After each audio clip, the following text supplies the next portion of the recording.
I'm grateful you found your way here. There is something your mind has been doing tonight, perhaps for the last hour, perhaps longer, that most people assume is a malfunction, a glitch, a sign that something is wrong with them. But what if it isn't? What if the replay running quietly through your thoughts right now, the conversations, the moments, the unfinished things, is your brain doing something genuinely remarkable, something it was specifically designed to do?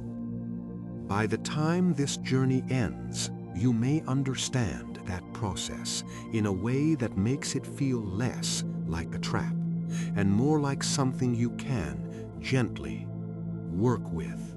Right now, your body is already beginning to slow. There is a tiredness that lives just beneath the surface of your awareness. Not dramatic, but real. Your breath is a little slower than it was during the day. The edges of your thoughts are slightly softer, slightly less urgent. You are somewhere between the world and rest, and something in you already knows it is safe to begin letting go. You'll discover the fascinating science of why your mind replays the day at night, what is actually happening inside your brain during those quiet, looping hours, and why this process is not a failure of your nervous system, but a feature of it. And understand that the thoughts circling through you tonight are not evidence of weakness. They are evidence of a brain that cares about your life, your relationships, your unresolved moments, and is working in the only way it knows to make sense of them. Welcome to Midnight Psychology, wherever you are right now. Perhaps lying in the soft dark of your room while the rest of the night settles around you, or tucked quietly beneath your blankets with thoughts still moving at the edges. Allow yourself this moment of curiosity. We'll journey through 50 psychology and neuroscience facts about why your mind replays the day at night. We'll begin by understanding what this process actually is and what it is doing inside you. Then, we'll move gently into the reasons it intensifies, why some nights the replay is louder, more insistent, harder to release. We'll explore who feels this most deeply and why.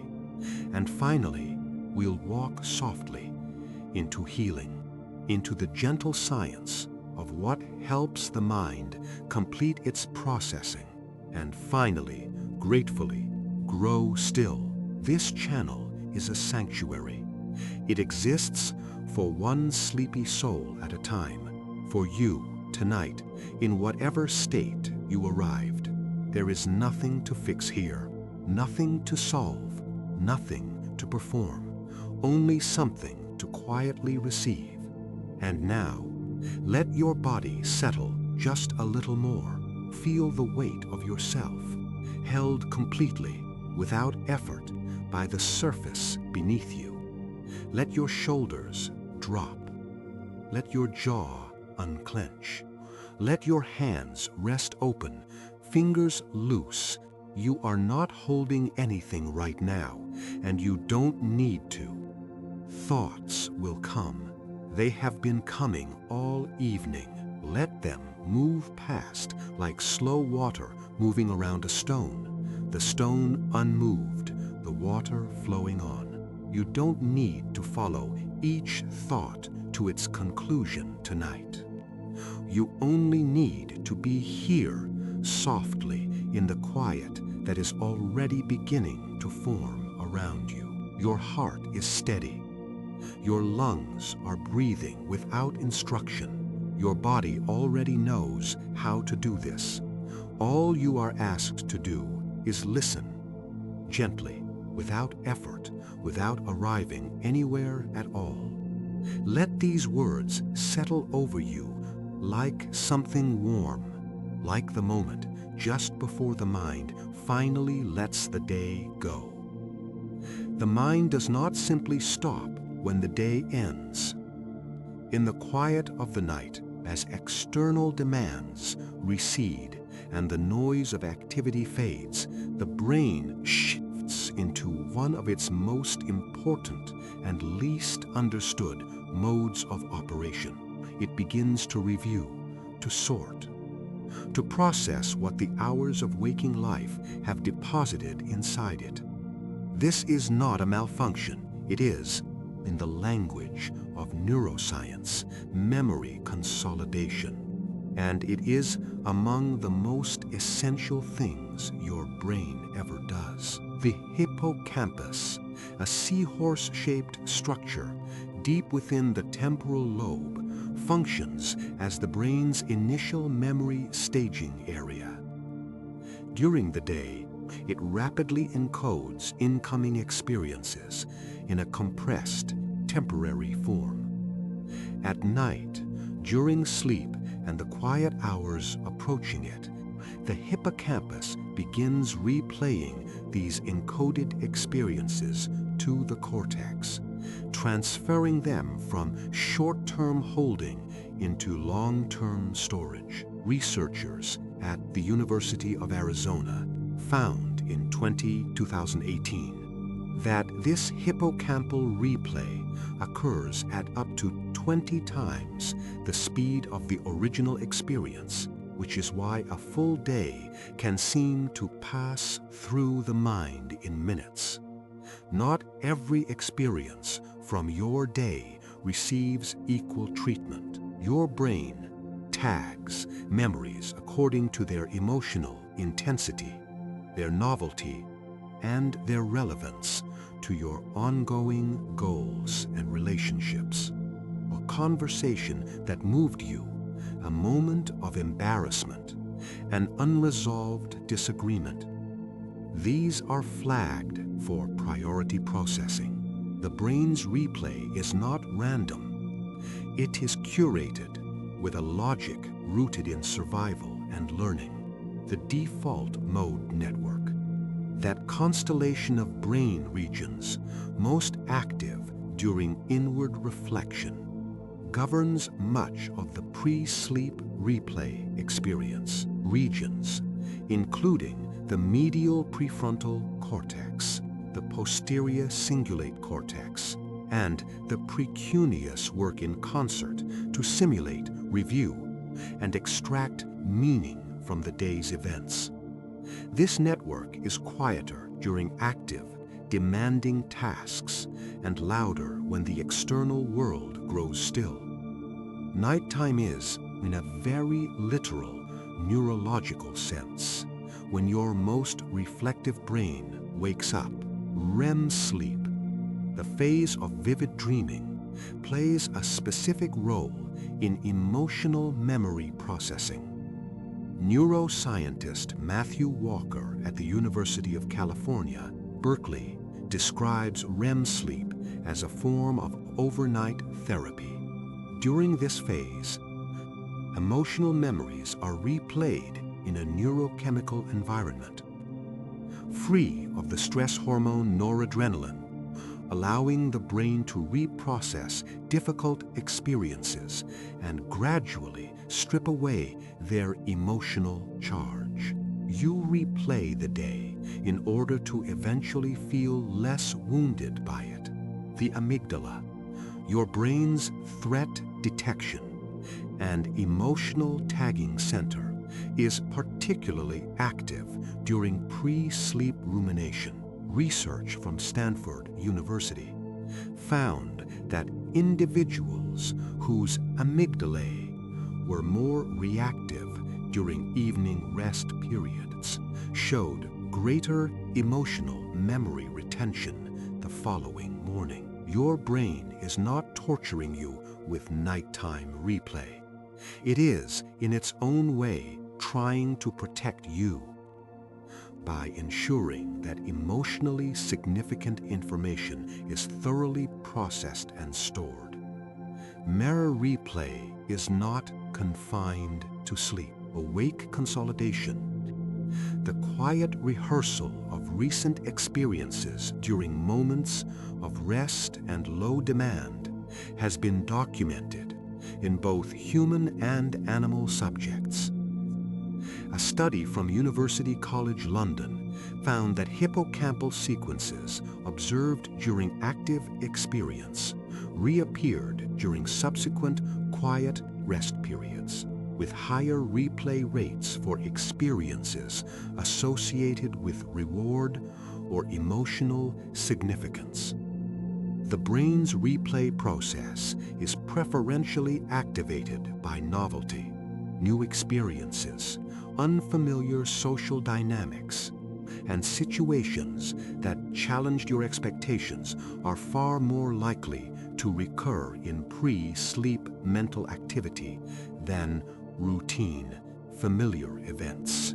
If today included something unprecedented, a difficult conversation, an unexpected development, a moment that surprised you, your brain has compelling neurological reasons to return to it tonight. Physical tiredness and cognitive tiredness are neurologically distinct states. A body exhausted from physical labor enters sleep relatively easily. A mind overstimulated by complex social and emotional experience may remain in active processing mode long after the body is ready to rest. Weld. Understanding this distinction is the beginning of understanding why mental replay does not respond to willpower, and why forcing yourself to stop thinking rarely genuinely works. None of this means your mind is working against you. Every thought that resurfaces tonight carries a small flag your brain placed there during the day, a signal that said, "This one matters, come back to it, make sure it's understood." Your mind is not looping because it is broken. It is looping because it loves you, in the only language neurons know. Emotional memories are encoded more deeply than neutral ones. A phenomenon called the emotional memory enhancement effect. Research from New York University demonstrated that the amygdala, when activated by emotional content, directly enhances hippocampal encoding, creating richer, more detailed, and more durable memory traces. This is why the ordinary moments of Tuesday disappear, while the difficult conversation from that same afternoon remains vivid, present, and persistently available for replay. And here, at our 12th fact, we arrive at a quiet synthesis. In these first ideas, we have traced something both scientific and deeply human. Your nightly mental replay is not a disorder, not a habit, and not a failure of self-discipline. It is the brain's most sincere attempt to do its job, to make meaning, to process difficulty, to prepare you for tomorrow by finishing the emotional business of today. You were never simply overthinking. You were hosting a process more ancient and more intelligent than any decision you have ever consciously made. The Zygarnik effect, named for Russian psychologist Bluma Zygarnik, who first described it in 1927, describes the brain's tendency to maintain active, persistent mental representations of uncompleted tasks and unresolved situations. Her research, replicated dozens of times since, found that interrupted or incomplete tasks were remembered nearly twice as well as completed ones. The mind holds open loops because open loops were, historically, the ones most likely to require further action. Your unfinished day lives loudly in your thoughts because your brain has classified it as unfinished business. Goal-relevant information dominates pre-sleep cognition with particular persistence. Research from the University of California, Davis, found that thoughts related to personally significant goals, career, relationships, health, identity, were dramatically overrepresented in mind-wandering and pre-sleep thought content compared to their actual proportion of daily activity. Your mind does not replay everything. It replays what you care about most deeply, whether or not you consciously asked it to. Social interactions receive disproportionate processing time during nighttime replay. Evolutionary psychologists argue that this reflects the historical stakes of social life. Misreading a relationship, mishandling a conflict, or failing to repair a rupture could carry survival consequences. In the social environments where human cognition was shaped. The conversation from this afternoon, the one you keep returning to, is receiving the neurological treatment once reserved for genuinely dangerous situations. Your brain has not recalibrated for the contemporary world. Regret-based replay follows a specific neural pathway distinct from anxiety-based rumination. Neuroimaging studies from the University of Amsterdam found that regret activated the orbitofrontal cortex and anterior cingulate, regions involved in counterfactual thinking, the simulation of how things could have gone differently. This is why regret loops feel particularly circular. The brain is running simulations of alternate outcomes, searching for the lesson that will prevent recurrence. The brain's threat monitoring system operates on a negativity bias, a well-documented evolutionary tendency to weight negative information more heavily than positive. Psychologist Rick Hansen describes the brain as Velcro for negative experiences and Teflon for positive ones. Negative events from your day are encoded more deeply, replayed more frequently, and emotionally processed for longer than positive events of equivalent magnitude. You are not a pessimist, you are a human. Stress hormones circulating in the bloodstream at bedtime directly influence the content of pre-sleep cognition.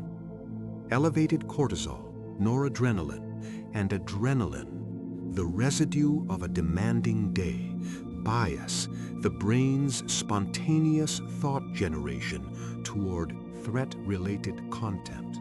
Body that has not fully discharged its stress chemistry before sleep is a body whose night will be spent, in part, finishing what the day began. Self-referential processing, the brain's tendency to relate incoming and replayed information to the self, is mediated by the medial prefrontal cortex and reaches its peak activity during quiet evening hours. This is why nighttime replay so often takes on a personal, evaluative quality, not simply reviewing what happened, but asking what it means about you, your worth, your performance, your belonging. The replay of social rejection and interpersonal difficulty activates the dorsal anterior cingulate cortex,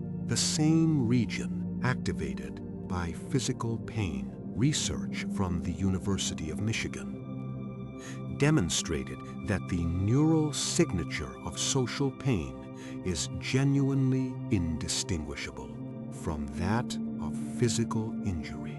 When your mind returns tonight to a moment of rejection or embarrassment, it is not being dramatic. It is responding to what the brain registers without metaphor as a real and significant wound.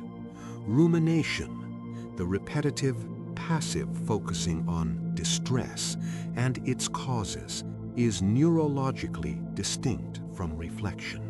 Where reflection involves active engagement with a problem and moves toward resolution, rumination circulates through the same material without generating new perspective. Research from Yale University found that rumination maintained elevated activity in the default mode network without the regulatory engagement of the prefrontal cortex. The region needed to evaluate, reframe, and resolve. The loop runs without a conductor, which is precisely why it feels so difficult to interrupt. Anxiety amplifies nighttime replay by activating anticipatory threat processing alongside retrospective review.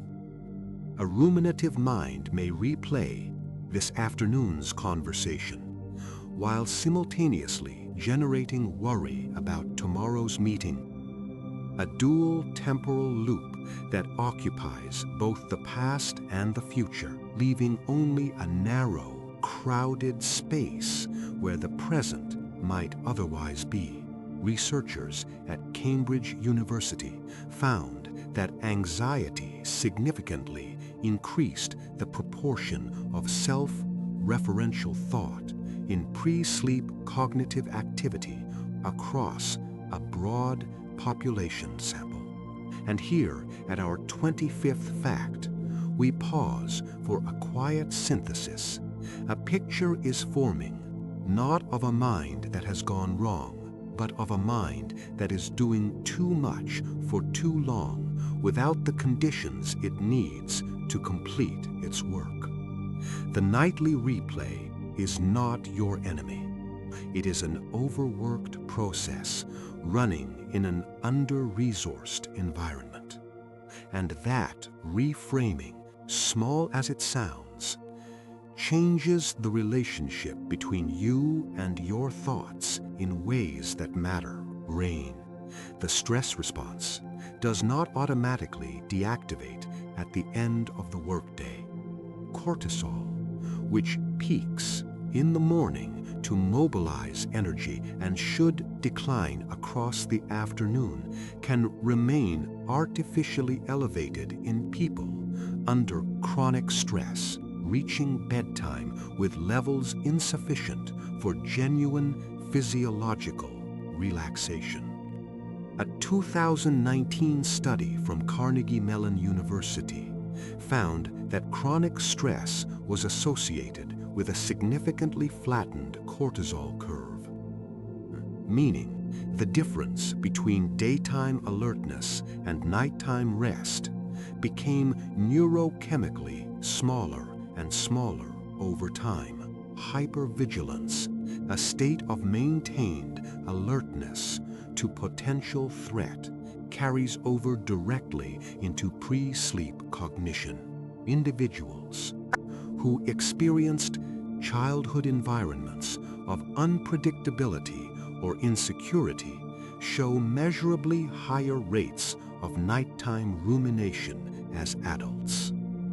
Research from the University of Oregon found that early attachment insecurity predicted elevated default mode network activity during rest. suggesting that the nervous system's pattern of watchfulness can persist for decades beyond the circumstances that first required it. The body keeps score in its chemistry. Research on allostatic load.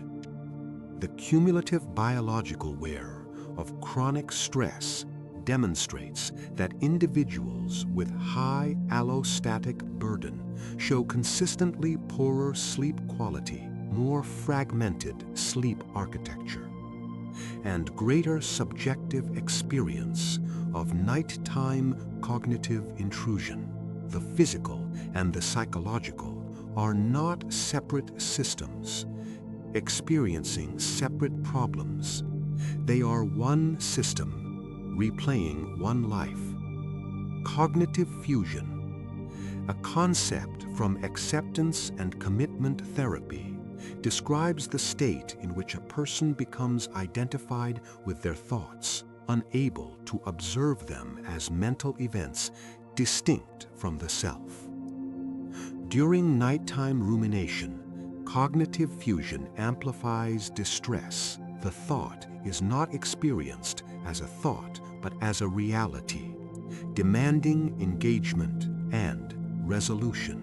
Research from the University of Nevada found that diffusion practices, learning to observe thoughts as passing events, significantly reduced nighttime cognitive arousal without requiring the thoughts to stop. Evening use of stimulating media, news, intense drama, emotionally provocative content directly increases the quantity and intensity of pre-sleep replay. A study from the University of Tübingen found that exposure to emotionally arousing content in the 2 hours before bed increased both the density of pre-sleep intrusive thoughts and the frequency of subsequent dream content related to that material. What you consume in the evening becomes, in a measurable sense, what your mind rehearses in the night. The sleep deprivation, paradoxically, worsens the very replay it results from. Research from the University of California, Berkeley, demonstrated that sleep-deprived brains showed 60% greater amygdala reactivity due to emotionally negative stimuli than well-rested brains. Less sleep produces more emotional intensity, which produces more distressing content to replay, which further disrupts sleep. The cycle is self-reinforcing, but it is not inescapable. The act of writing the word closure deserves examination here. True emotional closure, the genuine resolution of distress, is rarely achieved through replay alone.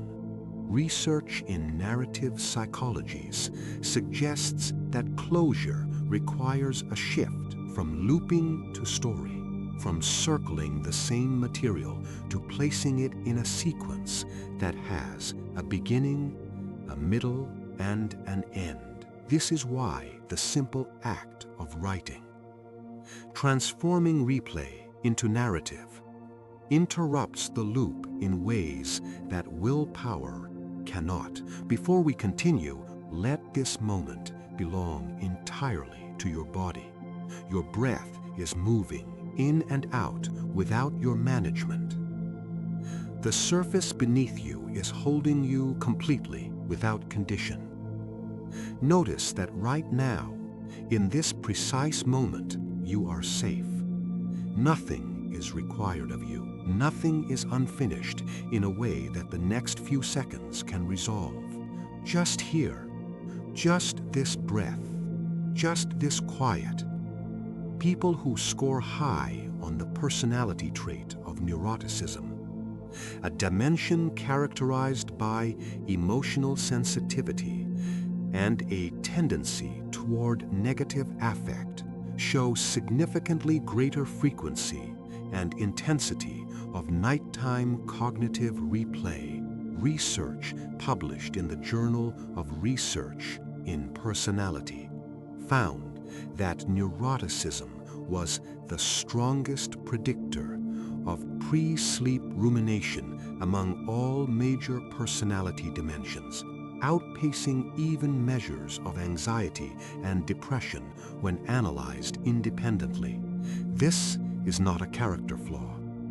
It is a trait, one with genuine costs, but also with the capacity for deep empathy and sophisticated emotional intelligence. Highly sensitive people, those who process experience more deeply across sensory and emotional domains, experience nighttime replay with particular vividness and intensity. The richer encoding that defines their processing style means that more detail, more nuance, and more emotional texture is available for replay. Research from Stony Brook University found that HSPs showed heightened activation in the insula and mirror neuron system in response to social and emotional stimuli, the same regions that generate the felt quality of mental replay. Perfectionists carry the Zeigarnik effect to its most exhausting expression, because perfectionism involves internal standards that are rarely, if ever, fully met. The day almost never arrives at a state the perfectionist's mind is willing to classify as complete. Research from York University found that perfectionism scores predicted significantly higher rates of pre-sleep rumination even in individuals who had, by any objective measure, had a successful and productive day. The bar moves. The loop continues. Notice your jaw for a moment. Is it held? Let it drop very slightly, not dramatically, just enough to create a small space between your teeth. Feel the muscles along the sides of your face soften. Now notice your forehead. Feel it relax, smooth outward, release whatever subtle effort it has been holding since before you lay down. Your face is allowed to rest. It has been working all day. It can stop now. People with anxious attachment styles, those whose early relational experiences installed a template of uncertainty about others' availability and responsiveness, show elevated rates of interpersonal rumination at night. Research from the University of Michigan found that attachment anxiety was associated with sustained post-conversation processing, replaying what was said, what it might have meant, whether the relationship remained secure. The nighttime replay of social interaction for these individuals is an attachment behavior, a form of proximity seeking that the mind continues long after the body has gone still.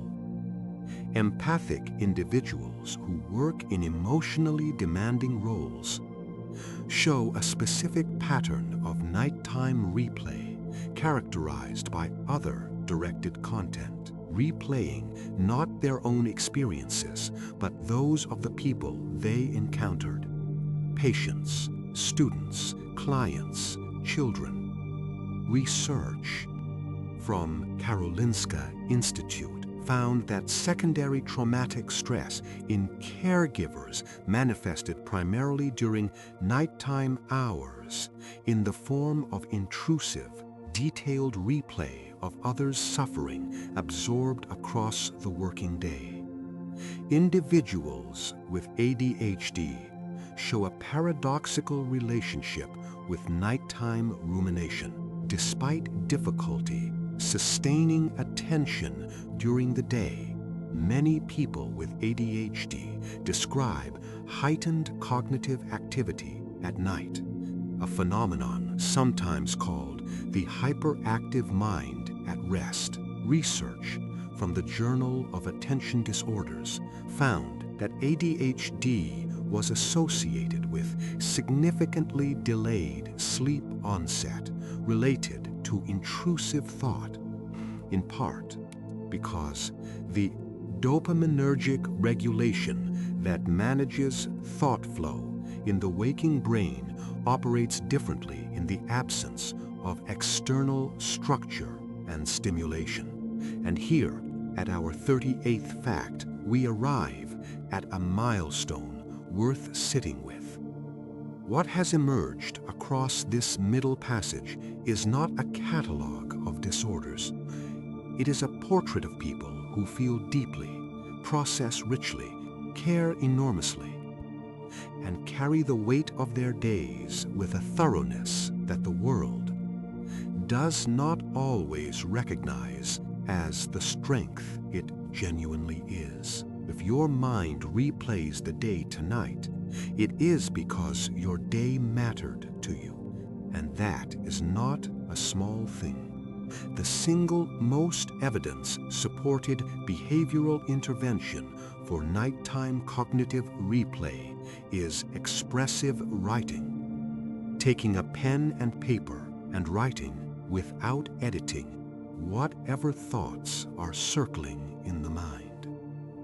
A landmark study by psychologist James Pennebaker at the University of Texas found that 15 to 20 minutes of expressive writing before bed reduced both sleep onset time and nocturnal waking in participants with high levels of intrusive thought. Writing does not silence the mind.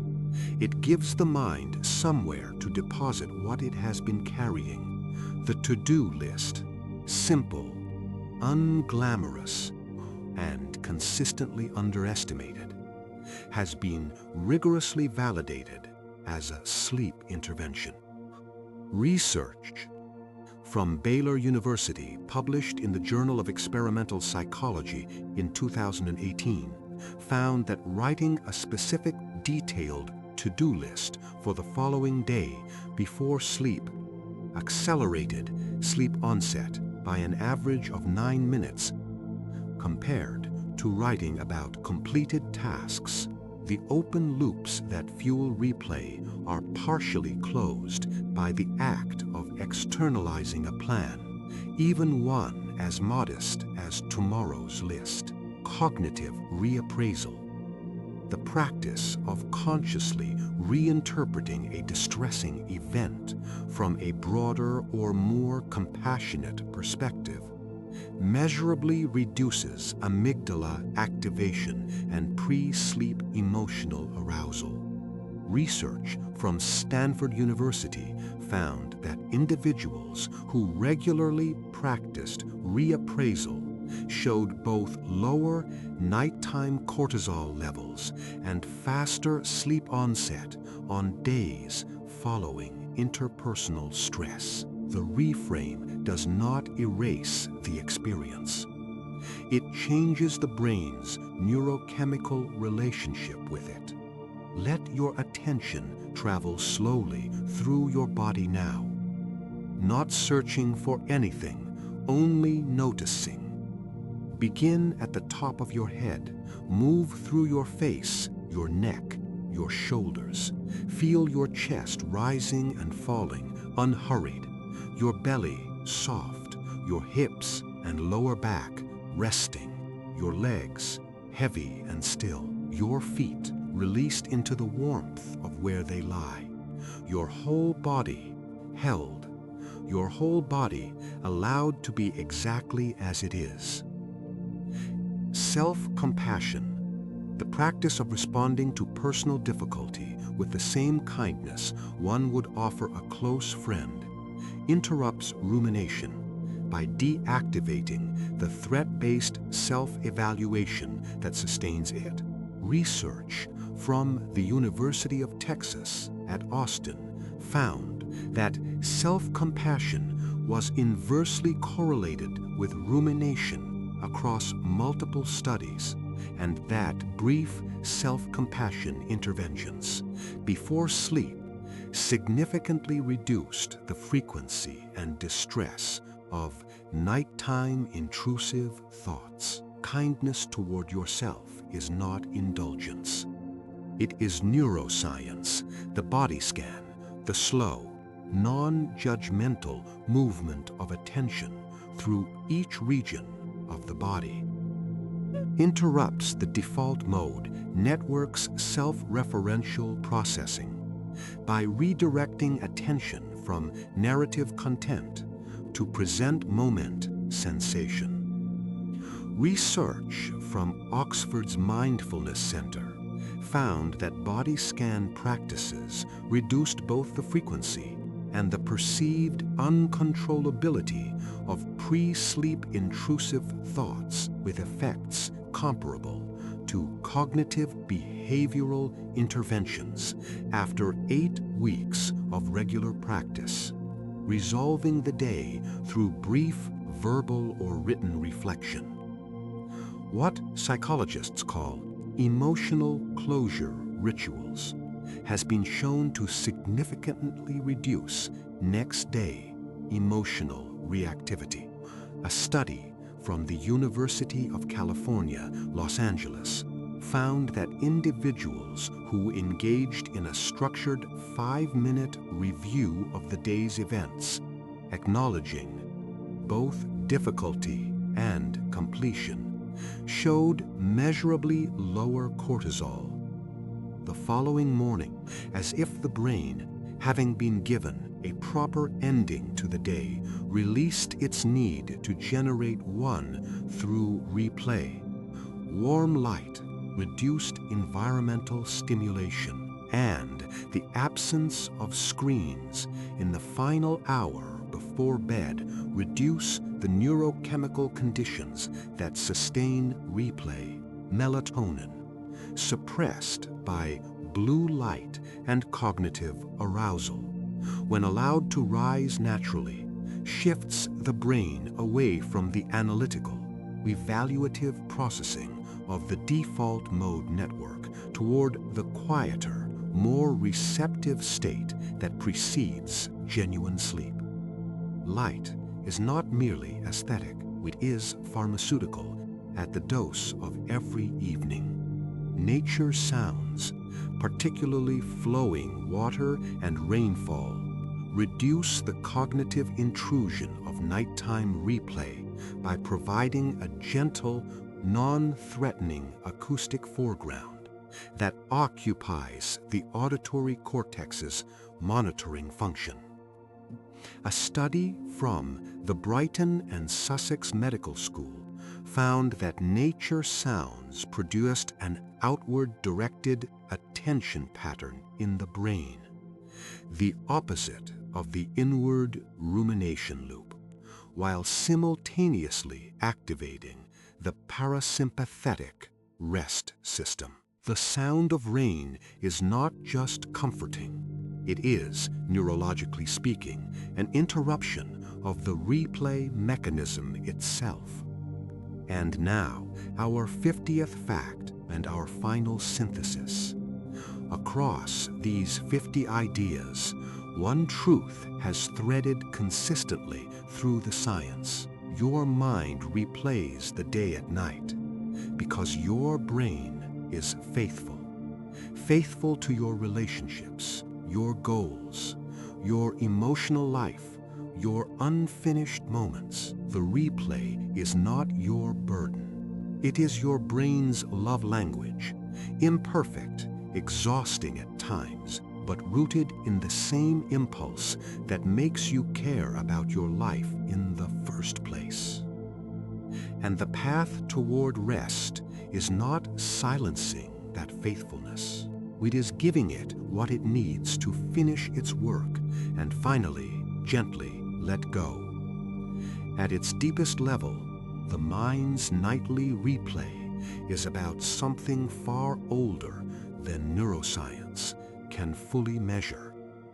It is about the human refusal to let experience pass without meaning.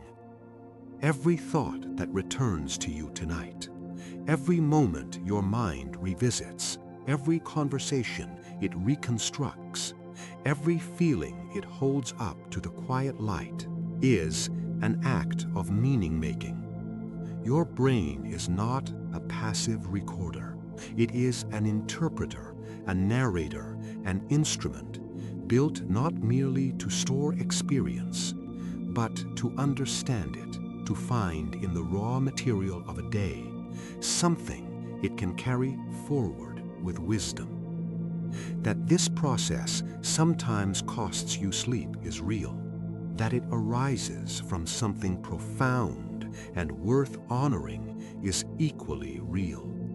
There is a paradox at the heart of nighttime rumination that deserves its own moment of stillness.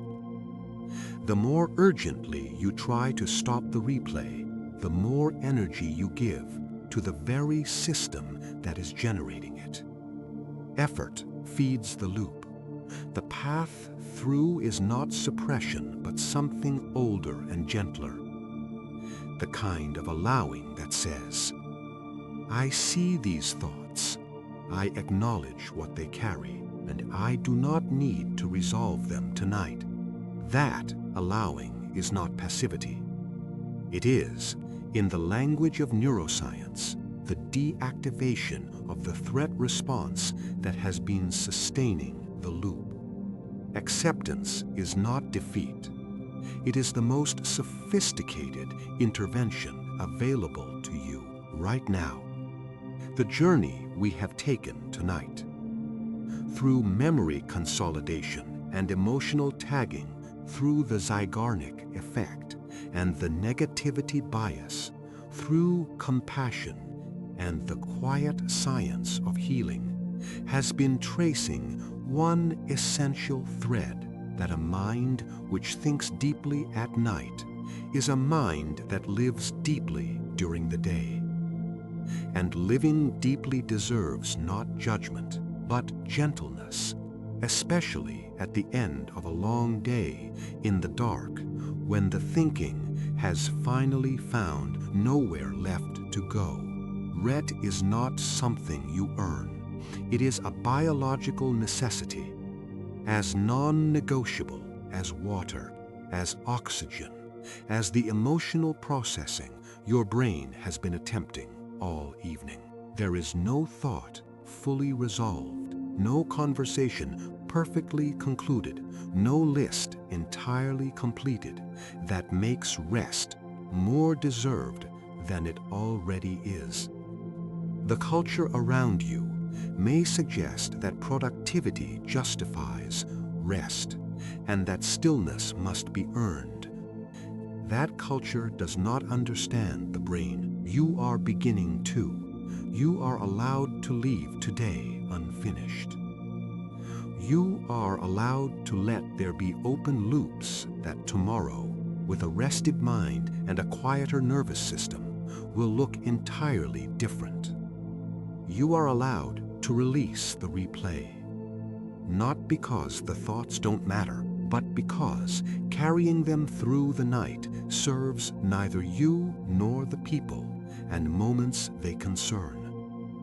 Your brain has done its best work with what it had. Now it needs what only sleep can provide. The shame that sometimes accompanies nighttime rumination, the sense that you should be able to simply switch off, that others manage this effortlessly while you lie here looping, is a learned response, not a factual one. Research consistently shows that intrusive pre-sleep cognition is among the most universal of human experiences. You are not exceptional in this difficulty. You are in this deeply ordinary and deeply held in the company of everyone who has ever lain awake with a mind that wouldn't quiet. Everyone who has ever lived has needed to process the weight of a day. In every language ever spoken, in every era of human history, men and women have lain down at the end of the light and felt the day's residue moving through them. Its unresolved moments, its tender wounds, its small and significant unfinished things. You are not alone in this tonight. You are, in this very moment, part of the longest conversation in human history. The one that happens in the dark, between a tired mind and the rest it is slowly, inevitably learning to find. If sleep comes tonight, let it carry you the way a river carries a leaf, not through effort, not through navigation, but smoothly, inevitably, with the unhurried certainty of something that has always known the way. The river does not require the leaf to understand the current. It only requires the leaf to release its grip on the bank. You have been gripping the bank of this day for long enough. The current is here. It has been here all along, patient and quiet, beneath the noise of everything your mind has been working through. Let go now. Let the water receive you, carry you, move you gently forward into the dark, into the deep, into the place where replay stops and restoration simply begins. The thoughts that remain, the ones still turning slowly at the edges of your awareness, are not emergencies. They are echoes. They are the last sounds of a day that is already, in every real sense, over. You can return to them tomorrow with a mind that has slept, with a nervous system that has healed, with a perspective that rest will quietly and reliably provide. Tonight, they are allowed to grow dim. Tonight, they are allowed to drift apart like the last fragments of a dream already releasing into the morning air. Except that here, in this direction, the drift is toward sleep, toward silence, toward the deep and generous restoration. Your body has been waiting all day to begin. In these final minutes, take the deepest breath you can, as deep as possible. Fill your lungs slowly, completely, all the way to the very edges. Hold it for just a moment. Hold all of it, the whole day, every thought, every feeling, every unresolved thing, and then release. Release everything, every last trace of air, every last trace of effort, every last trace of a day that has now, in every way that matters, come to its end. Let your entire being dissolve into the rhythm of rest. Feel the thoughts growing quieter, not because you have silenced them, but because you have stopped feeding them the urgency they were running on. Feel your body growing heavier, your breath growing slower, your mind growing soft and receptive and beautifully, mercifully still. Prepare for deep sleep. No replay left. No unfinished business that tonight can finish. No boundaries left between you and the rest your body has always known how to find. Only peace. If this gentle exploration of your mind and its nighttime faithfulness brought you some comfort tonight, some small but real sense of being understood, of having your inner life met with science and compassion rather than judgment, perhaps share it softly with someone else who lies awake replaying, someone who believes the loop means something is wrong with them. Tell them gently that it doesn't, but there is no need to do anything now. Nothing at all. Let even that thought dissolve, like morning mist dissolving in sunlight, quietly, completely, without leaving anything behind. Let your breathing deepen on its own. Let your body feel heavier, as if the earth is rising gently to support you. As if gravity tonight is not a force, but a kindness, holding you without condition, asking nothing in return. Your limbs are heavy. Your chest is soft. Your mind is quieting in ways it couldn't manage an hour ago. If sleep comes, let it carry you somewhere the replay cannot follow, somewhere the day has no unfinished edges and every thought has already found its place. If your eyes are still open, another video is waiting, soft, patient, ready to continue this gentle journey a little further into the quiet. But if they are closed, stay there. Stay in the darkness that holds you. Stay in the stillness that asks nothing and offers everything. Rest well, tired soul. Your mind has worked hard enough tonight. Let it dream now, gently, without agenda. Good night.